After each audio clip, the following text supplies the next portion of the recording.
Euroopan keskuspankki piti viime viikolla tämän vuoden viimeisen korkokokouksen.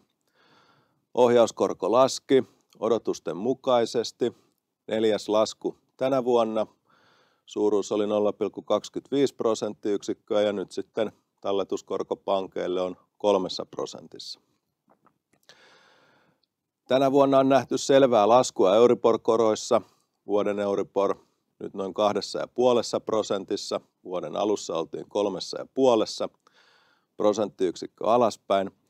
Auttaa asuntovelallista, mutta toisaalta sitten talletuksista saatavat korkotuotot ovat pienempiä ja odotus on, että Euribor-korot jatkavat ensi vuonnakin alaspäin. Nordea odottaa, että 3 seuraavassa korkokokouksessa ohjauskorkoa tullaan laskemaan. Päästään tuonne 2,25 tasoille, mutta markkinoilla on sitten jopa enemmänkin näitä koronlaskuodotuksia. Siellä on odotuksissa, että vuoden kuluttua talletuskorko olisi 1,7 ja 5. No mikä antaa EKP:lle mahdollisuuden keventää rahapolitiikkaa? Rahapolitiikkahan oli kireää, kun oltiin tuolla 4% koroissa.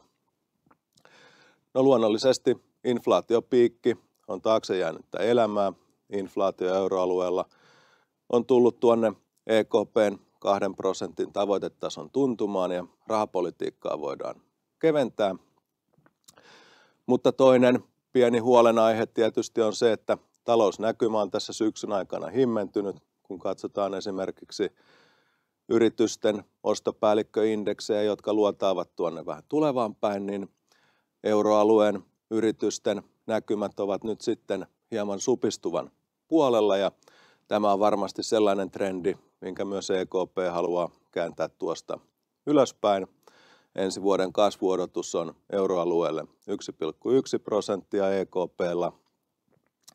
Luonnollisesti jos ostopäällikköindeksit osoittavat tänne suuntaan, niin tuo 1,1% kasvuakin voi olla haastavaa, eli todennäköisesti sitä rahapolitiikkaa sitten kevennetään jatkossakin. No Yhdysvaltain näkymät, niin kuin tuosta ostopäällikköindekseistä nähtiin, niin aika erilaiset. Tämä on heijastunut myös sitten pitkissä koroissa. Yhdysvalloissa korot ovat olleet syksyllä jopa nousussa, kasvunäkymä vahva. Saksan pitkä korko taas on ollut aika lailla sivuttaisliikkeessä, paljon maltillisempaa kehitystä.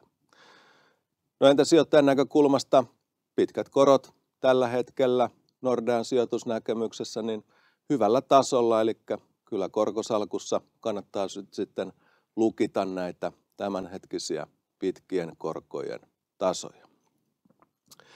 No jos korot ovat hieman erkaantuneet, eli Yhdysvalloissa ylöspäin, euroalueella sivuttaissuunnassa, niin tämä on heijastunut myös sitten tuolla valuuttamarkkinoilla. Euro on tässä syksyn aikana heikentynyt aika selvästi dollaria vastaan ja odotukset on sille, että dollarin vahvuus tulee jatkumaan. Nordea odottaa, että ensi juhannuksena eurodollarikurssi olisi noin 1,03 tasoilla, eli näitä tasoja mentäisiin eteenpäin.